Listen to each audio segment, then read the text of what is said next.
Go. Play a lot of bridge. Play a lot of poker. Okay.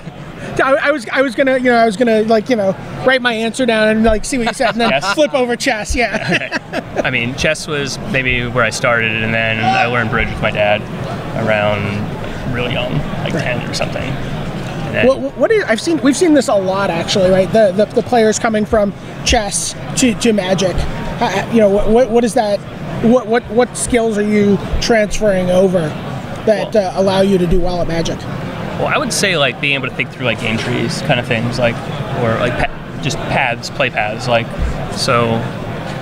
I mean, you need to like be able to understand what your opponent is able to do, what you can do, and like basically follow the game trees and figure out what can actually be done and what you're afraid of, what you don't want to happen, and how to mitigate it. Right. I know that Dennis Vidageris was a chess player, and what he'll do is a lot of times, he said as a chess player, he was taught to sit on his hands so that you don't make a move too soon and to think. Is there a certain amount of like patience that you bring to the game from chess? Oh, there's all kinds of like those tactics, like for like playing tournaments and whatnot, like and mental preparedness from it, which is a lot of it. Like after all the years, like you're not going to rattle me at the table, like that kind of thing. Awesome. So. All right, well, we're going to let you go get ready for round 4. You're 3-0, Scott. Hopefully we'll be interviewing you again down the stretch of this tournament. Good luck. Thanks, guys. Thanks a lot. Thanks, Scott. Good luck. Nice to meet you. All right, oops. Shimmy back over. Oh, am I shimmied too far? Sorry. Interesting. Oh yeah. One of us. A year. Played some back in the day. Sure, but you know what that is. You know what that means. I played someone when I was a kid means I tapped 6 lands and cast a crawler. Right? That's exactly what that means. Sure. Maybe I tapped 6 lands and cast a crawler. I don't know. He may have been a mirror enforcer instead of a crawler. Sure. Right. So, interesting though. Interesting that I always love that sort of transition from other competitive games, chess and bridge to Magic. Just that sort of rigor that chess players bring to the game. About like, oh, okay, well, I'm going to make this decision and it's going to have these implications, and which way am I going to go and what am I going to do? Yeah, but I mean, the bridge skills help too, where you're dealing with a shuffled deck of cards. Right. I mean, the poker skills as well, where just having to deal with hidden information, having to deal with the variance that's inherent from not knowing exactly what pieces you're actually playing with this game. I mean, all those skills help. Yeah. Certainly went through all those games myself. I never played much Go. That was the one I never quite got into. I don't know if you ever played much Go. Well, Go started playing after you were already gone to R&D. Different Go. Oh, I see. Enough of this from LSV last week. Thought I was done with him. So 3 rounds in. Delvers undefeated in the feature match area. Oh yeah. Was it 3-0 or 4-0? It's at least 3-0. I don't remember. I don't remember if there was a second Delver match. It's 3-0. 3-0. Yeah. Okay. So we started out good. We didn't see any Delvers in round 1, but since then, so clearly. I mean, I don't think it's a big secret. Like, I came up in a car. I came up with a car full of 4 of the people who were playing in this event. Okay. And they were all 16 Delvers between them. 16 Delvers between them. Yeah. Wow. Yeah. Okay. So 16 Delvers, and it's not like they were playing a group list. They were all sort of, it's like people from the New York area sort of hooking up for rides and say, all right, what are you playing? Blue Red Delver. It's all 2-color. It's all blue red. It's all 2-color. Everyone's got their pet card or their thing.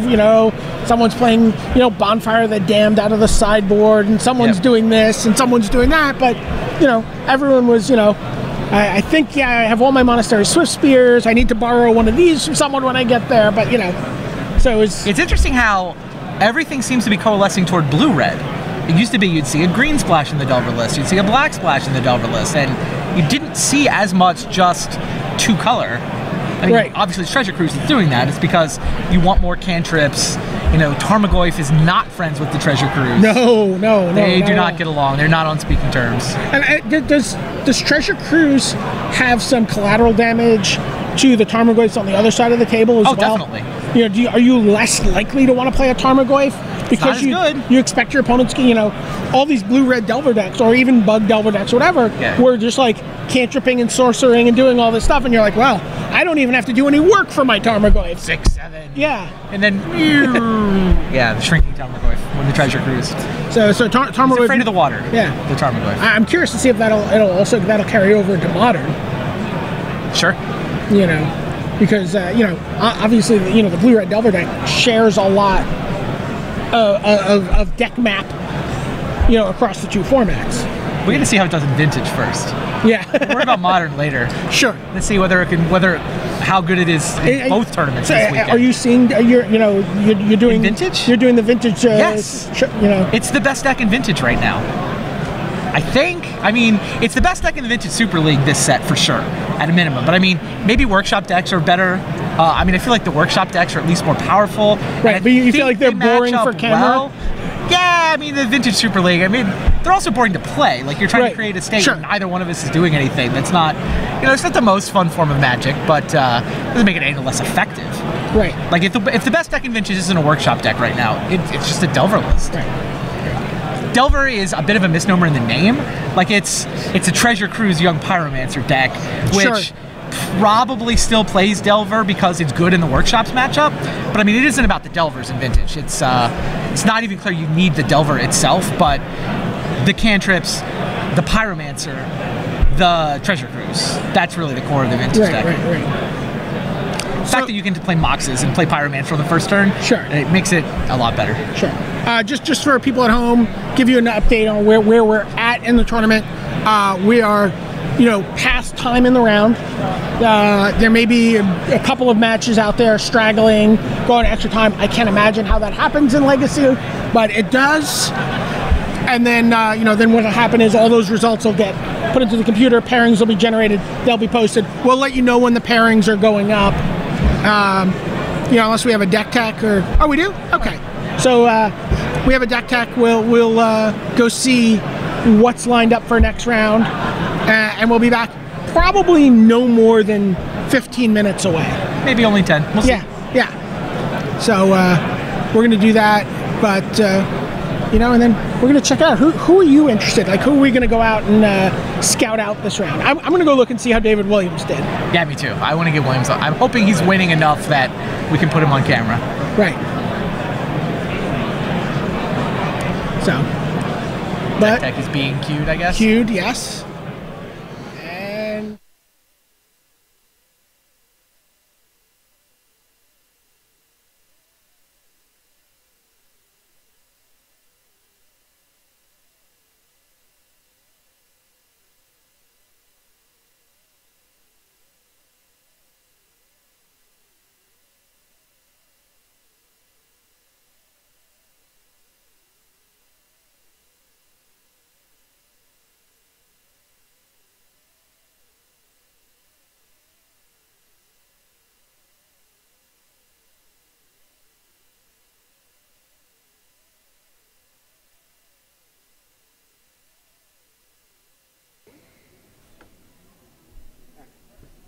Hello and welcome back. I'm Randy Bueller, now joined by Bob Maher.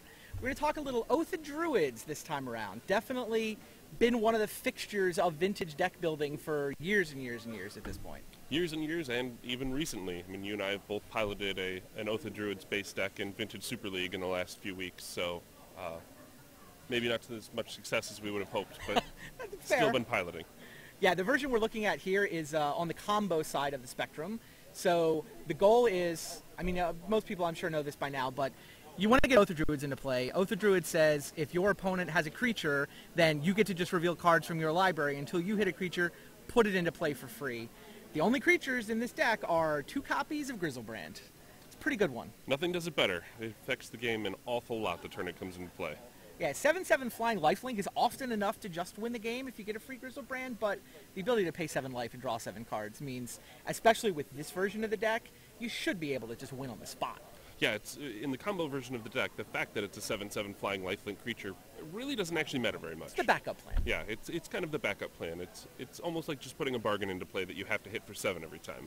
Definitely. And if your opponent doesn't want to cooperate, doesn't want to play a creature, that's where the Forbidden Orchards come into play. I feel like that's that card getting printed. I mean, it's been a while. It's Champions of Kamigawa, but I mean that's really the card that I think pushed this over the top into being sort of tier 1. You know, maybe it's tier 2 at this point, but I mean one of the top archetypes in Vintage. It is a great archetype, and it really turns it into that 2-card combo. I mean, Vintage has a ton of 2-card combos, whether you're talking about Vault Key or any of the choices out there, and Forbidden Orchard and Oath of Druids is certainly one of the more powerful ones. Yeah, the ability to just a land, a Mox, and a turn 1 Oath of Druids. It just feels like you get these turn 1 kills, whether you're playing the combo deck or the control version of the deck. Right, absolutely. So I've called this the combo version a couple times. You want to walk people through what you do once you get Griselbrand into play? What's the plan? So the whole plan is, versus the more controlling version where you end up attacking with Griselbrand or digging to try and get Vault Key into play, this is just pure Storm. Rituals, duresses to pull, any of their mental missteps or Force of Wills, anything like that out of their hand, some ways to defend your combos with Defense Grid, and then Burning Wish. Burning Wish is really the linchpin for this deck. You have plenty of choices in the sideboard. Leading from, at the top of our list here, is Yawgmoth's Will. Yeah. Probably That's the real reason to play Burning Wish, is you get to play 4 copies of Yawgmoth's Will in your deck. Right, Yawgmoth's Will is incredibly powerful in Vintage, and even more so in this deck with as many 0 casting cost artifacts and Dark Rituals and the totally abusive things you get to do with it. And when you throw it in the sideboard, it just means you get to play 4 of them. And then the Burning Wishes just double after that to... They're your kill card, right? They'll go get the Tendrils of Agony. This version of the list has 1 Tendrils in the main, 1 Tendrils in the sideboard. It might be Training Wheels. I mean, it's kind of easier to win. You could get away with only having one or the other, I think. But certainly having the Tendrils in the sideboard means the Burning Wishes, they can both go get gas, and they can go get your victory condition when you just need to end the game and point a Tendrils at your opponent. Right, if you've got a Griselbrand stuck in your hand, you can get Show and Tell. If Definitely. The game is just going terribly, there's the diminishing returns peeking out there. Draw 7. Thoughtseize for your opponent's hand. Balance for differently wildly out of control games. Or occasionally, even when we've been playing, you just choose to use it as a Mind Twist. This deck will empty its hand very, very fast. And with, Forbidden Orchard and Oath of Druids both on the table, usually it's worth, your Forbidden Orchard token will die, but if you can get them to discard their entire hand, it's a pretty safe place to be. Yeah, Void Snare is worth talking about, too. This is the newest addition to the deck. M15 brought us Sorcery, return target non-land permanent to its owner's hand. Which just covers it all, right there in one spot. Burning Wish, there wasn't one good, bounce your ley line, bounce whatever that annoying, your meddling mage, whatever that annoying permanent is that was preventing me from actually going off and winning the game. Now there's a good sorcery that you can go get for 1 mana to actually deal with that. Yeah, it was a strange hole just to have, that there really wasn't a good sorcery to go get that was a catch-all, and M15 gave us that. I had Revoke Existence in one list for a little while for artifacts and enchantments. It's like, alright, Shattering Spree will sometimes, you can maybe want that card anyway, but yeah, now one catch-all. Yeah, now you always feel safe.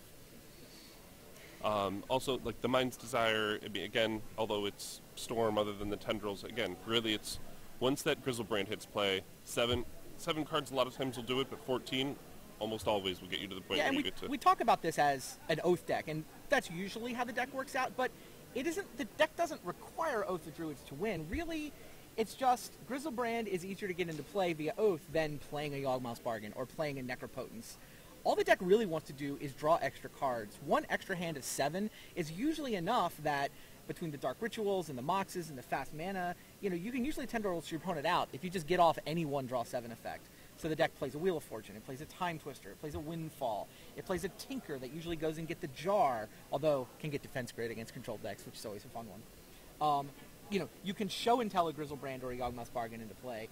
Just any one of these card drawing effects is usually enough to win the game. Mind's Desire is usually enough to win the game. It's really just building up to 10 spells is not that hard. No, if you can get off anything. You have so many wildly powerful spells in Vintage that can cost 0 or 1 mana, and then once you get up to 2 mana, the number of options just goes off the charts. You just start to get into analysis paralysis when you think about what you can do with Burning Wish and all these other things.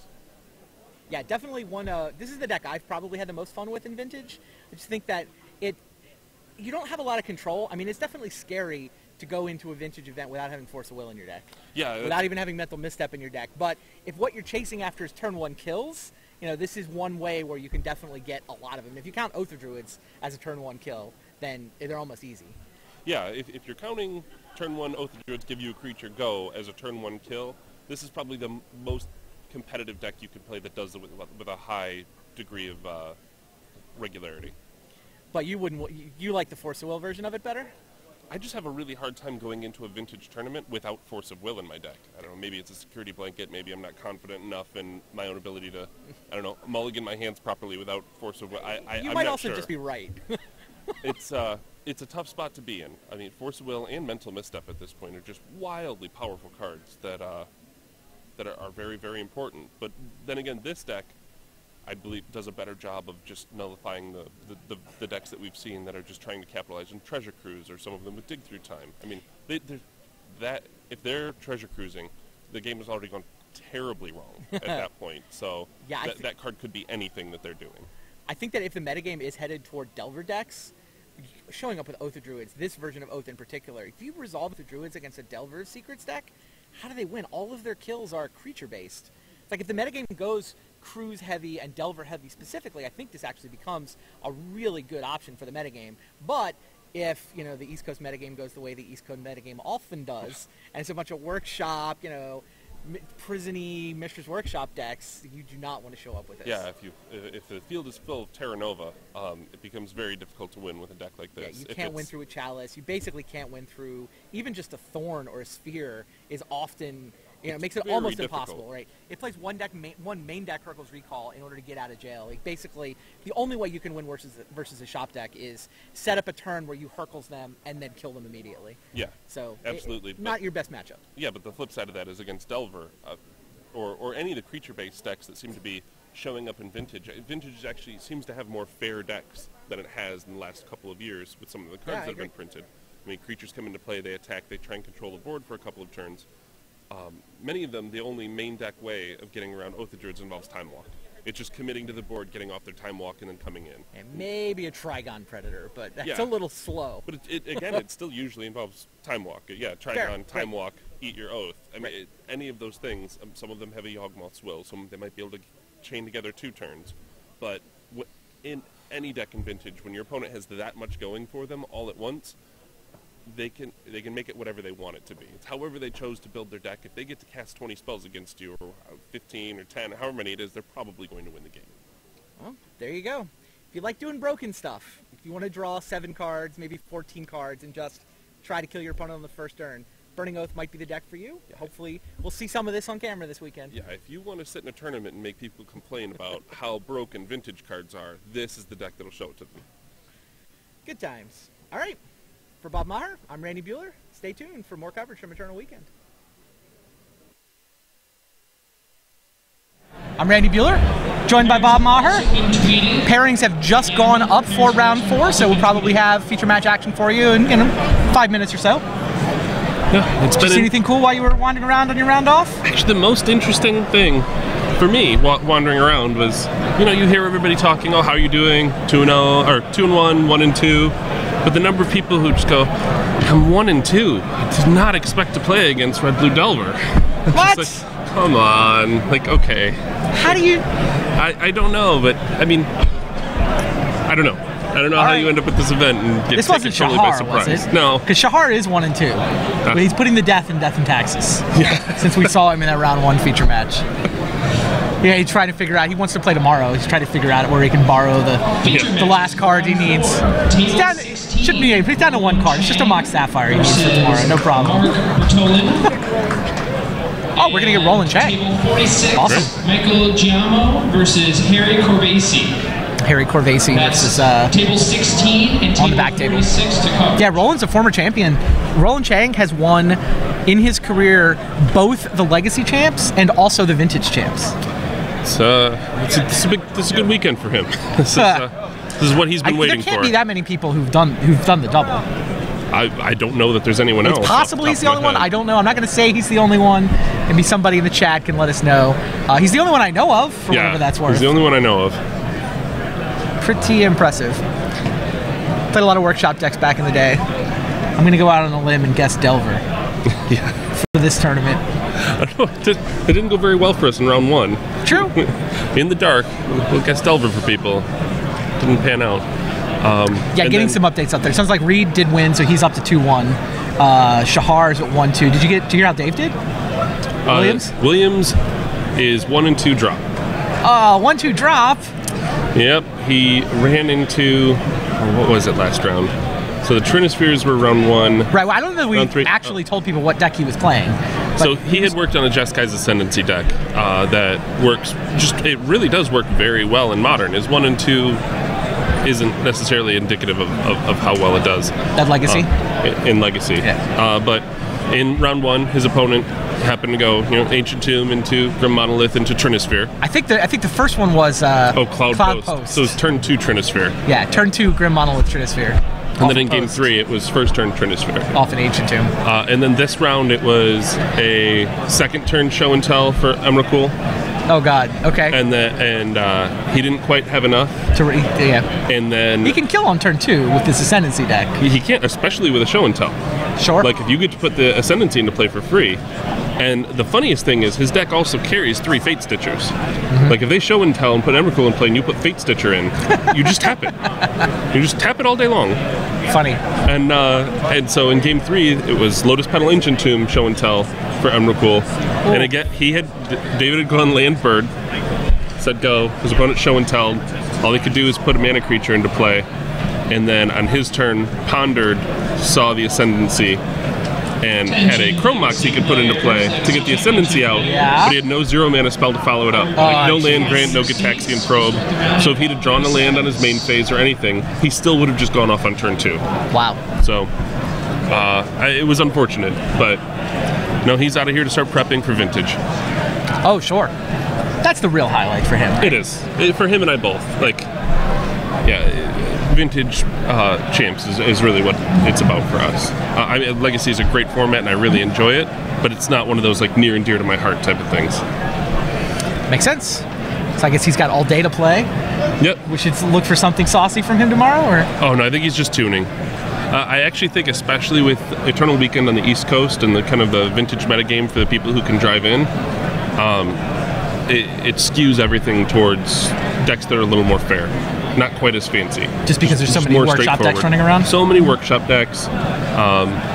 Dredge will still be here in fair numbers, and so you have to have an honest sideboard if you're not faster than Dredge, you have to have an honest sideboard to deal with it. So many shop decks that you need to develop an early board. If you're on the play, you need to be able to develop your mana base. You need to be able to deal with their cards. So it certainly skews things. Makes sense. This explains all the Trigon Predators when you made the finals. You have 5 minutes left in the round. What do we got? Corvese. Yeah, Roland Chang is on Delver. Blue-red, Monastery Swiftspears, etc. Rug Delver. Tarmogoyf's still in the house. See, down to 3 Treasure Cruise. Legacy Championship Sylvan Library. Welcome to round 4. You have 50 minutes. You may begin. Yeah. Much heavier counter package, bringing in having Spell Pierce also. In the main? Yeah. And 4 Wastelands. Oh, and Stifles. We haven't really seen Stifles happening. Yeah, so a distinctly different deck. I think I did a deck tech with Roland, so I wasn't actually in the dark when I predicted Delver. But one of the things he was pointing out, his deck has 4 basics. He has 2 islands. He has 2 mountains, and if he can get away with it, he just won't put Volcanic Islands into play. He'll just play the whole game. He's got 10 fetch lands and 7 other lands, 3 volcanics, 2 of each basic. He just wants islands and mountains in play, which also because he's got Price of Progress in his deck, so it means the Price of Progress doesn't hurt him, and it means he's not vulnerable to wastelands. So the mana battle here may actually be where this game is won or lost. I mean, sure, Roland could play around wastelands, but he's also got to worry about Stifle. Well, this probe will certainly help him figure out what to play around. True. What do we see there? It's landline. A couple lands of Ponder. Sylvan, 2 Ponders, and a Delver? Yep. Sylvan, 2 Ponders, a Delver, 2 Fetches, and a Tropical. Yeah, he basically knows what he's up against now. Yep.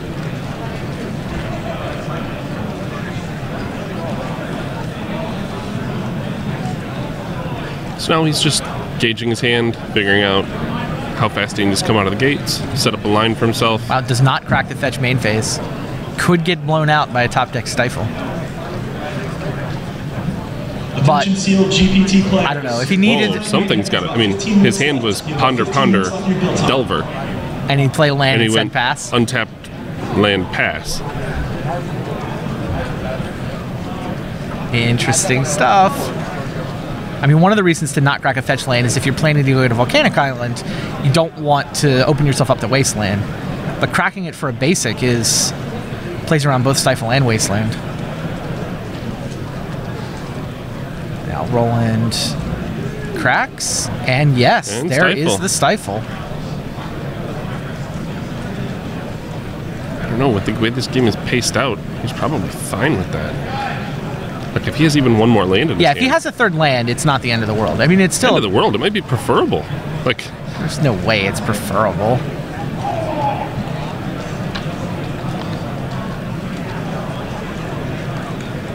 yeah, I mean, I guess it's just one blue stone rain. Right. Yeah, basic mountain. Like, I've certainly seen Stifle shine more so than there, but yeah.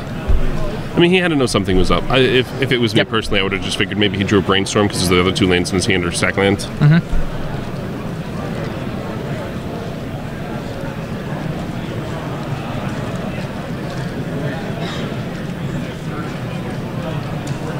Even if he had cracked the first fetch land main, he still would have got hit by the second one Stifle. Yeah. All right, Monastery Swift Spear is the play. Here's another Gitaxian Probe. Seeing all of the same things we knew. Yep. Yep. Delver, Sylvan, Ponder, two sack lands.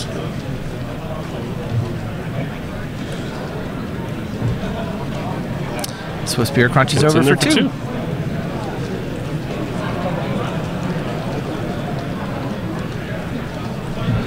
Yeah, and Roland Chang's hand has two more lands in it, a sack land and a volcanic island. So I think that's Stifle's not going to hurt him.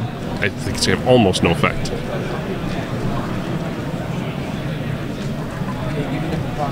Now the Ponders come out.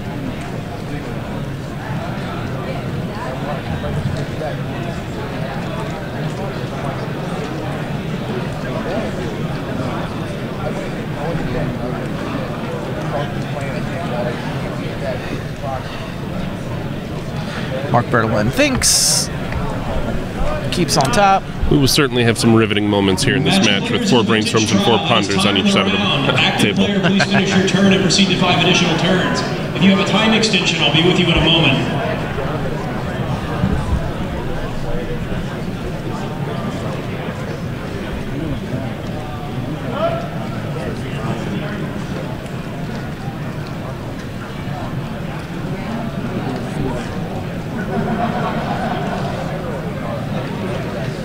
Delver. And it begins.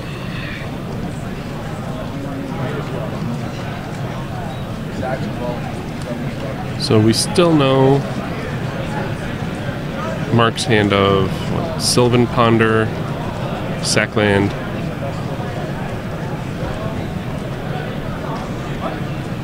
I think that's about it.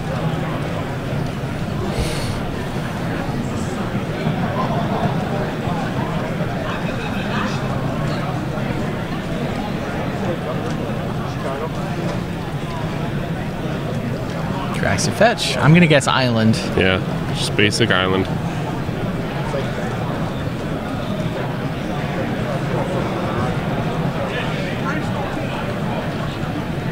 I really like stabilizing the mana base that way.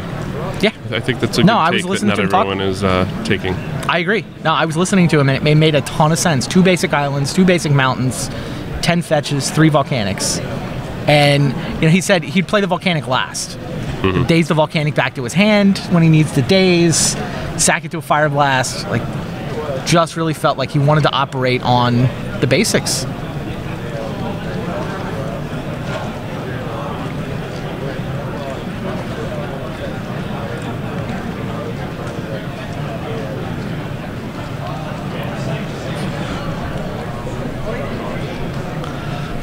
Swift Spear hits for 1.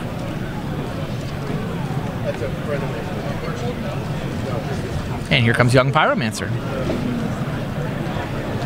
Okay, now anytime you have a Pyromancer out, it hurts that you're missing a land. Right. I mean, I think he would have been able to play the Pyromancer last turn instead of the Swift Spear. He may have just drawn it, but in any case, like, there's almost certainly at least one mana instant in his hand that you'd really prefer to be able to play right now. Yeah, I mean, the best case scenario for Stifle is that your opponent just is mana screwed now because you played a 1 blue mana Stone Rain. But I mean, even most of the time, even if they have enough land, you set them back on tempo by a good bit. And that's how this game's playing out. The tempo in the blue-red Delver deck is based so much on 1 mana threats, and then getting to a position where you're just finishing them off. I don't think it has. That's why I said I don't know that it's quite the same effect. I mean, there's certainly points, maybe not turn 2, but in early turns, that you'd almost welcome sacking a land for a card in their hand. Yeah, this draw is probably the most vulnerable to losing a land, both the Swift Spear and the Pyromancer.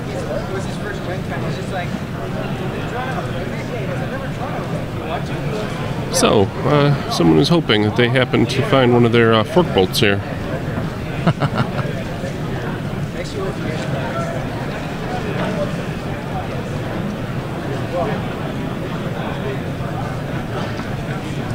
Let's see if it's on top of his deck. More land. There's a ponder, though. Makes a guy. Pumps up the Swift Spear. And gives you 3 more looks at a Fork Bolt. 2 unflipped Delver of Secrets on Marc Bertolin's side of the table. 2 unflipped Delvers post-ponder. So, very good chance you're getting flipped on the next upkeep. It's kind of now or never.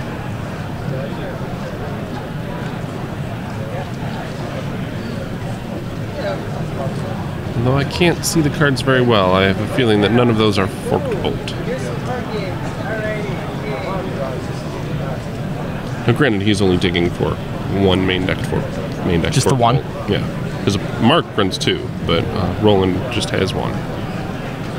Which is a bit unusual to see out of the just straight blue-red versions. He has a couple of more interesting he's got spells. A Fire Blast, a Sudden Shock, a couple Price of Progress.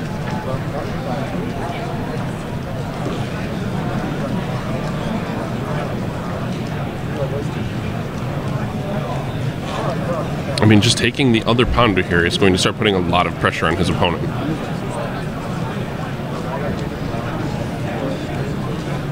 Sure. I mean, he has 2 volcanics in his hand. Put the ponder on top, draw it, cast it, shuffle away the I think he has a sack land Look at if he wants to do it that way also, yeah.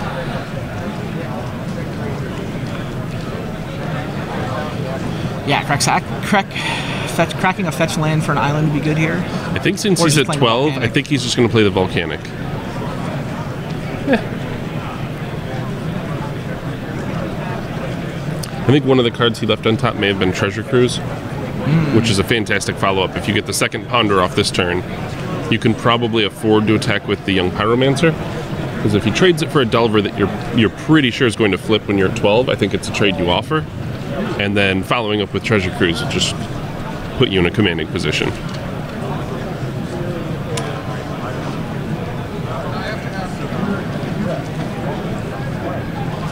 So I think at this point he's kind of going out of his way to make his Young Pyromancer look as scary as possible.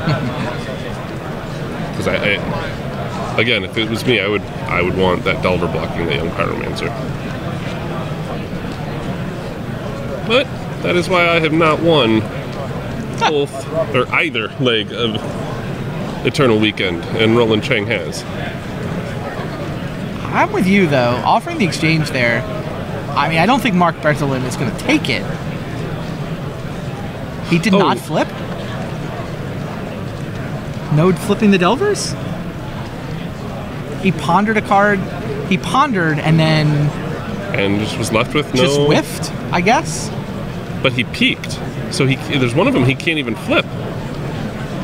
Like, I have missed something here. So it's an interesting line. We'll see how it works. I mean, I think if you know you don't have a spell on top, you shuffle. You just shuffle before you peek.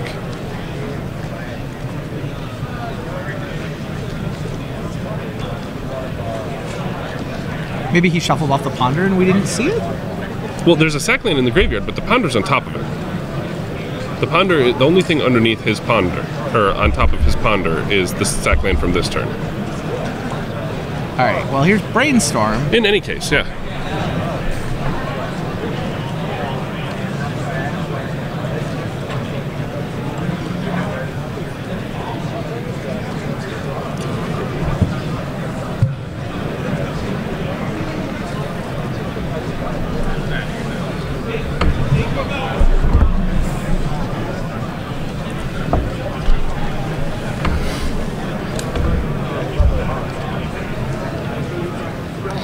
Oh, the Tarmogoyf. Well, if that was a treasure cruise on top of his deck, it's going to look a little better. He might be able to isolate a type or two card to shrink the Goyf, but then again, I think I see sorcery, instant land, 3/4 in Marc's graveyard. So he's on not its own. he's not using any of the cards from Roland's graveyard. I don't remember Roland's graveyard really well. I don't know if there's a creature over there. And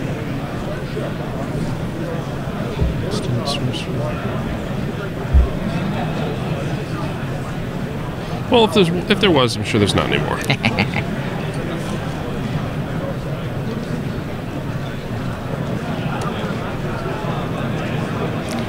Treasure Cruise. Trigger the Young Pyromancer.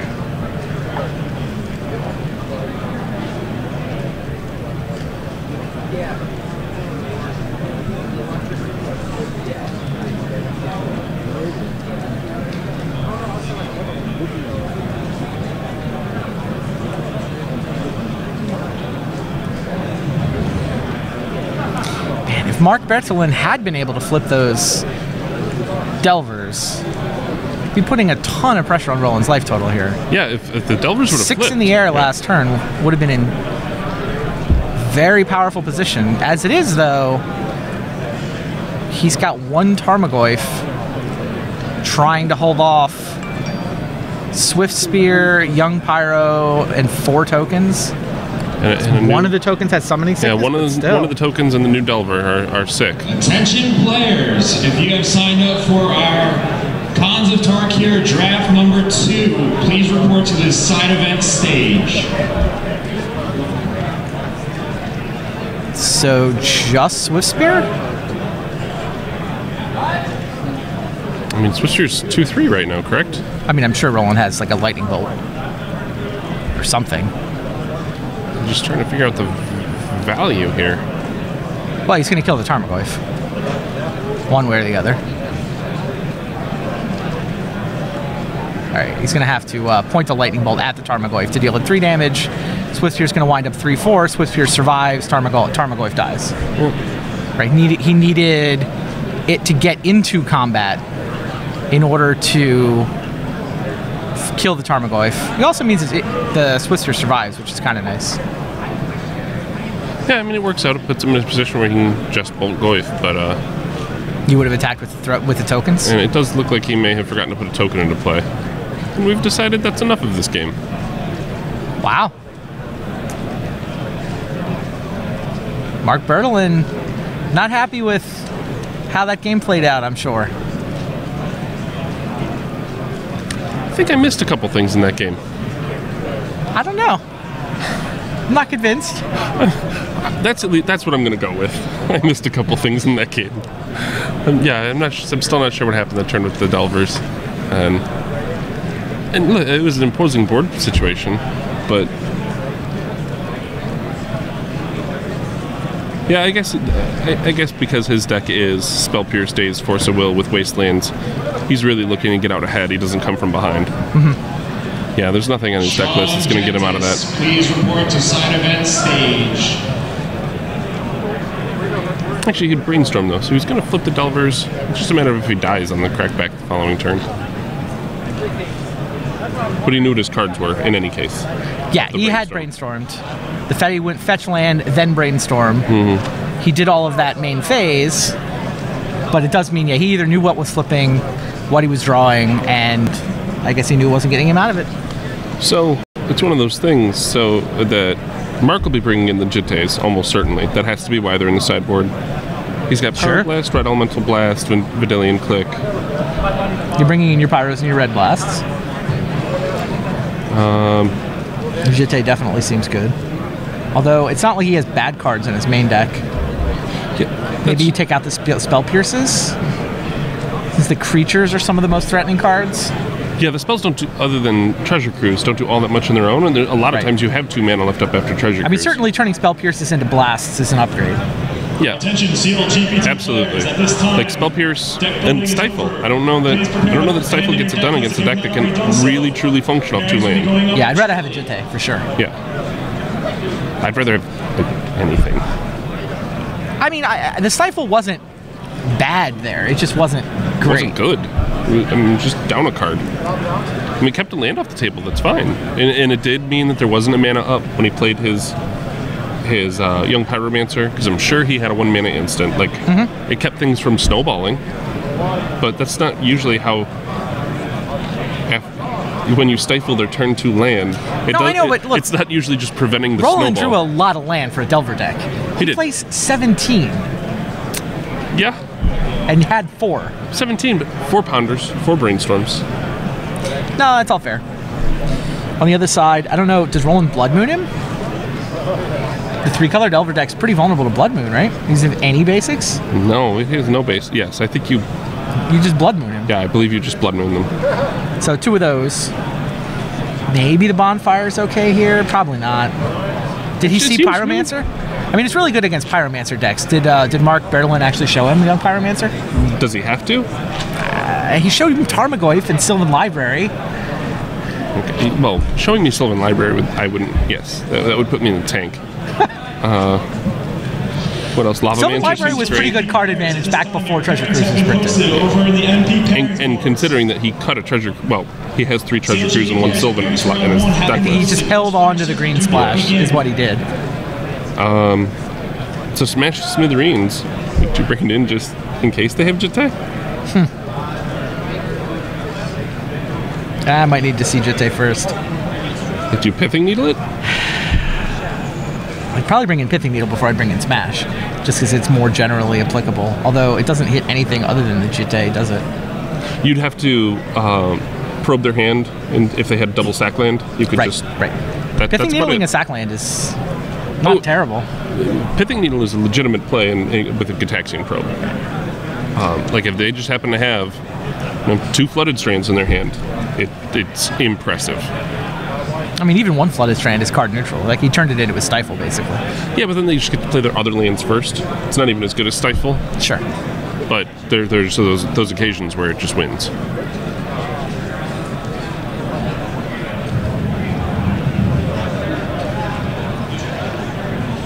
Players in booster draft number 3. All right, here we go. Game 2. Roland Chang, 3-0 so far in this Legacy Champs, and up a game here in round 4. Leads with a turn 1 Delver of Secrets, but runs it into a daze. No Delver for you. Costs 1 more mana. Again, Vintage Trial, your pairings for round 2 have been Marc Bertolin even gets to float the blue mana for a Brainstorm, then pick his island up.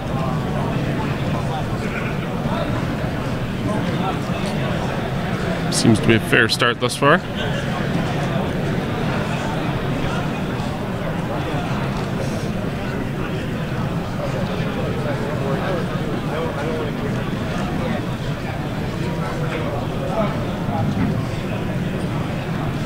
All right, Delver, and I have a mana left over. How about a Red Blast?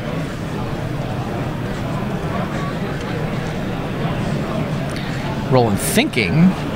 If you're in that situation, what do you do if your opponent goes float a blue, daze it? What do you mean? And your only land is the sack land. Oh, you're worried about Stifle? Yeah, do you just let the Delver die and then second main just sack the sack land? Wow. I think I'm glad it was a Red Blast this time. Yeah, I think I'm just thrilled it was Red Blast and I didn't have to make that decision.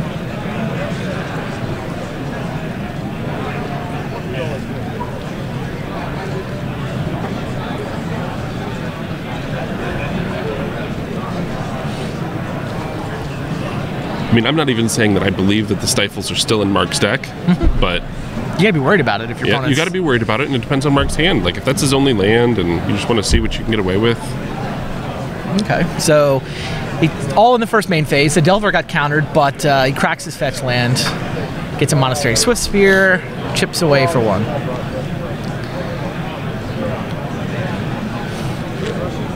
Marc Bertolin continues to kill things. Takes both points from the Forked Bolt, but that does get it done. That is indeed his only land. Wow. He should be through both his Brainstorm cards now, though, so draw on live.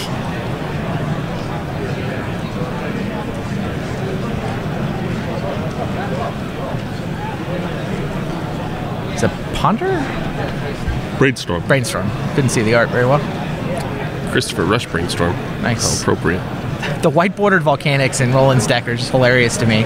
His deck is hella pimped out. It is foiled, it is foreign, and yet there's just these white-bordered volcanic islands. They're jarring, but I think it's because when he's using a fetch land, it just makes them super easy to find. Yeah. Like, it's actually functionally very useful to have a thing that you fetch for be the only white-bordered thing in your deck. Oh, I'd love it if his basics were white-bordered too. Right, well, you wouldn't have the, like, Japanese foil young pyromancers that Roland has. Yeah, but I'm sure you could find, like, weren't the, like, Portal 3 Kingdoms basic lands white-bordered? Like, you could still pimp it out and make it functionally versatile for your sack lands. But does that count? I thought you liked ugly white-bordered cards. Oh, like, but I'm abusive. Okay. No. I'm not saying that that's what he wants to do. No, I enjoy finding, like, a Chronicle strip mine that's been played without a sleeve for 14 years and use that to blow up someone's library. I just find it that much more insulting. But I'm not saying that's for everybody. Okay.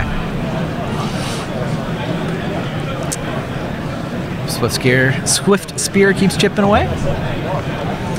Can Marc Bertolin find another land? Yes, he Players can. in the Vintage Trial.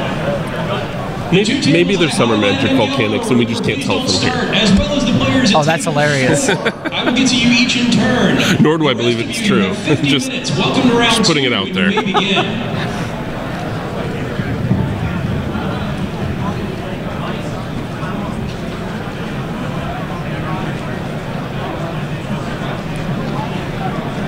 Just keep clipping along. So Marc did hit a land. Stay in the game. How about a young pyromancer? And he's got to have something if he wants to stay in this game. Young pyromancer gets out of hand fast. It resolved. Bertolin draws another fetch land. Now what?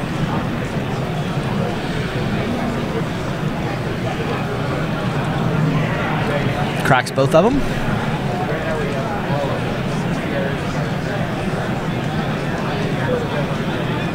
Looks like a tropical. And a volcanic.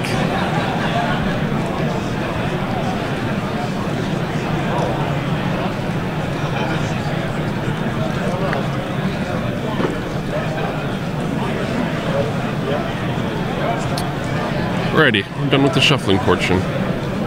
Oh. Time for a boat ride. We get to find out if that boat is truly filled with gold.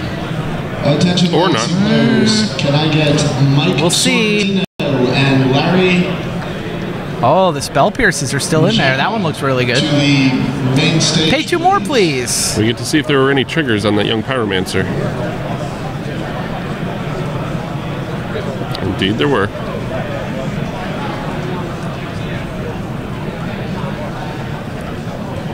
All right. Bertolin's up cards now, but definitely behind on board. Roland gets to untap 3 lands. Gotta figure young pyromancer is going to make a couple more tokens, even if Bertolin has a bolt. We're going to see a return boat here. Oh, no. Brainstorm? Are they both on 4? Oh, it's 3 to 4, right? Bertolin has 3. Roland has 4. Flusterstorm. Wow. Flusterstorm the Brainstorm so that he can pay? It's only the second spell of the turn, right? Yes. So he can pay. You pay, right? I mean, I think you Bertolin have to. probably has a daze or fine. I mean, and it's annoying that you had to spend all 3 mana on 1 Brainstorm. You're only getting 1 card from the Young Pyromancer, but that seems... I think the only way you don't pay there is if you have a Treasure Cruise in hand. Even if he has a Treasure Cruise, he hasn't played a land yet this turn.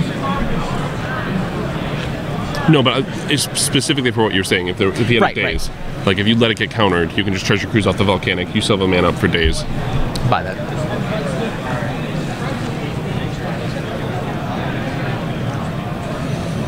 All right, Roland Chang pays for the Flusterstorm, resolves a Brainstorm, plays a Volcanic Island, not a fetch land. So there's no shuffling about to happen,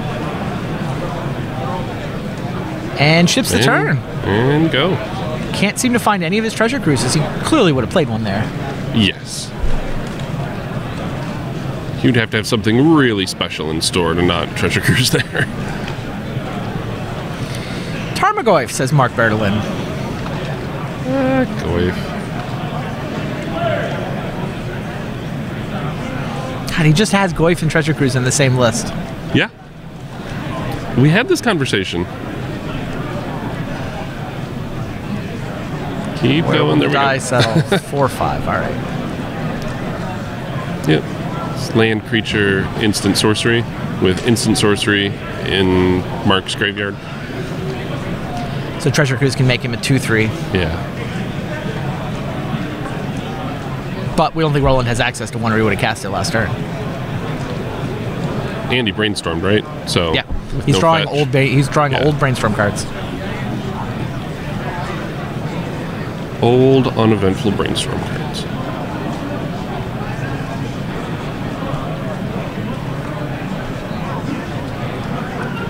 I can't tell what's in his hand, but they look like red cards. I saw a Pyroblast.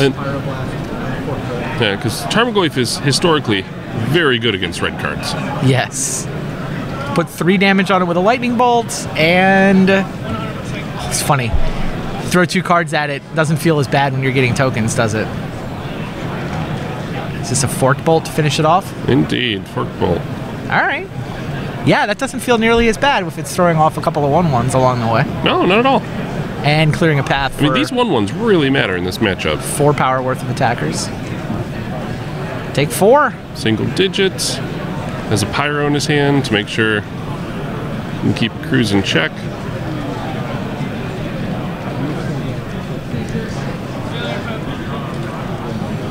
Does Marc Bertolin have any way to sweep a bunch of 1/1s? No. Doesn't have like Electrickery or Pyroclasm, anything along those lines? No, no way. I mean, I think Jitte is as close as it gets. Sure. Which does a fine job of it. Yeah, Roland has a bonfire for this purpose.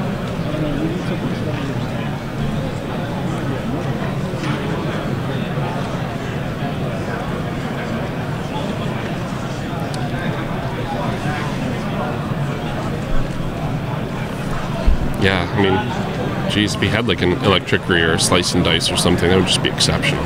Yeah. Goyf again. Boy, it's tough. Does Roland care? Yeah, I mean, he's looking at attack for 4, 3, and 2.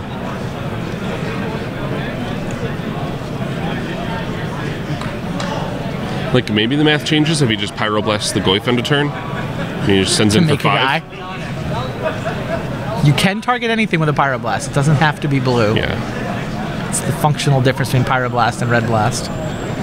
It's funny how... Or maybe he'll just give him a target for Pyroblast. Yeah, never mind. Treasure Cruise. Now we have the extra token we were talking about without throwing a card in the graveyard. And Goyf is now... Actually, probably still the same size. And Marc Bertolin is hellbent. No cards left in his hand. All he's got left is that Tarmogoyf. They're both hellbent at this point. Yeah, I think you can attack with Young Pyromancer here. Yes. Right, yes. You get through for 5, and then you're threatening 4 the next turn. And I believe he's actually at 8 from that sack land. You are correct.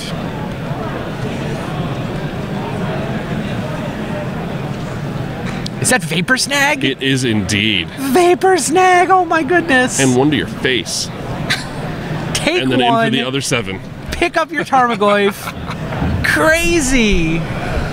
Vapor Snag for the win. I did not see that one coming. No, no one saw that coming. That is crazy. A special power. Okay, we're both hellbent. What would just end this right now? I think that might have actually been the last card from the Brainstorm, too. Might have been. It's either that or the first fresh top deck. I think it was the last Brainstorm card. That's Roland what knew we're where going to put it. That's what we're going to go with. Roland knew exactly where to put it. He's won this event before. He knows how it's done. Vapor Snag their Tarmogoyf. Hit him with a bunch of 1/1s. Even if it's a fresh card, that's also how you win this event. Yeah, you have to put cards like Vapor Snag in your deck before you can draw them. The lone Miser's Vapor Snag. Yeah, it's a one of. Do we know if our other match is still going, or they just started game 2? Maybe we can pause them and slide them on camera? Yeah, we're going to try to get the other feature match on camera. Who was in that one? You have the deck list over there, right? That was Harry Corvese. And Mike Gano? His handwriting on his last name's a little rough for me. Yeah, we'll just settle on Mike. Mike, there you go. Yeah. Mike is playing Elves. Looks very similar to the Elf deck we saw just get burned out by Delver last round. Yeah. That's the matchup here. Harry Corvese is on a blue-red Delver deck. And if he manages to draw both the Fork Bolts in his deck... Why is it always 2 Fork Bolts? It's always exactly 2. 2 Fork Bolts, 1 Chain Lightning. Well, look, if the wisdom at large and the internet community has decided it's 2, and you play something other than 2 and it doesn't go well, it's just embarrassing at that point. So sometimes people just take other people's word for it so that they don't feel wrong. I don't know. 2 seems strange. I'm just the consistency of it. Seems great. Especially like this Elves deck has been everywhere. Okay, we're gonna pick up game 2 slightly in progress. Sweet. Elf versus Blue-Red Delver. Who won the first game? We'll figure out who won the first game. Somebody's up a game. Maybe we'll be able to see if we can deduce who went first, then we'll know. Not that guy. It's not like Manaless Dredge where that means nothing. Right. I don't know how early we're going to get them in game 2. Yeah, the 1 Chain Lightning just seems better to me as a Forked Bolt. Maybe it's just because we keep running into the Elf deck, but... No, I don't think it meant... Like, you're expecting young Pyromancers, Delvers... Yeah, it's not Delvers just the aren't Elves. Always flipped, and even if they are, you just point both at that, like... Yeah, Chain Lightning's how many better. 3 toughness creatures are there, really? Well, I mean, I think it's to the face. Like, Chain Lightning is better when you point it at a player. Yeah, but, I mean, Chain Lightning can still get bounced if you're expecting a lot of Blue-Red Delver. All right, well, here's our answer. Harry Corvese went first. Wait, I guess we don't actually know that yet. They just finished turn 1. So is this Harry's end step because he went second? Or Michael's second main phase? If you have signed up for our 8-man Modern Win-A-Box event, please report to the side events. All right, game within a game. Who went first? What is the card he... Why are they using electronics at the table? I think that's the judge. He's been texting back and forth with our tech guy. Harry's up a game. Harry's up a game, yeah. This is the... Giaimo is playing a Findhorn Elf.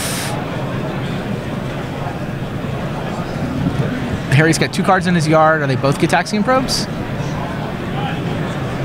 Yes.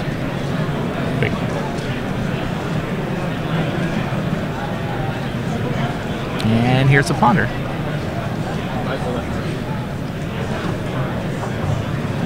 So Michael went first, and it's Harry's turn. Yeah, I think that Findhorn Elf was just getting into play from moving the game over. I think. That's my theory. People are nodding at me, so I think we're on board. Harry Corvese up a game. Delver beating the Elves deck again.